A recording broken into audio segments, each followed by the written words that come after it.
விவாகரத்து சட்டத்தின் மூலம் அதை சட்ட ரீதியாக்கினார்கள். பொய் சொல்லி ஜனங்களை ஏமாற்றுவது சட்ட விரோதமாக இருந்தது. தேர்தல் முறையினால் அதையும் சட்ட ரீதியாக்கினார்கள். ரேஷன் கடைக்கு தானம்மா, நாளைக்கு போய்க்கலாமா? அண்ணா ஒரு டீ. வச்சறேன். இதான் 5 நிமிஷத்துல வர வந்துடலாம் தான்டா நினைச்சேன். ஆனா இந்த ரோட்ல எப்படா மச்சான்? தம்பி டீ. ஓகேண்ணா. 2 வருஷமா இதுல ஓட்டி ஓட்டி உடம்பு வலி வந்ததுதான்டா மிச்சம். ஓட்டு போட ஊருக்கு போலையா? இங்கேயே சுத்திட்டு இருக்க? எங்கடா 2 நாள் தான் லீவ் இருக்கு. கடுப்பா இருக்கு. இங்க இருந்து மட்டும் என்ன கழட்ட போறீரு? ஆள் கூட வெளியே போற மாட்டேன். என்னடா ஓட்டு போடாதவனுக்கு புலம்புற கூட நன்றாக புரிந்து கொண்டிருக்கிறேன். அர்ஜென்ஸா பண்ணுவோம்.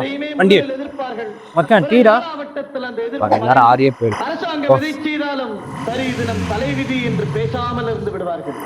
அடுத்த தேர்தல் வரும் நினைவிற்கட்டும். அடுத்த தேர்தலை பற்றிய நினைப்பவன் வெறும் அரசியல்வாதி. அடுத்த தலைமுறையை பற்றி நினைப்பவன் தான் தலைவன்.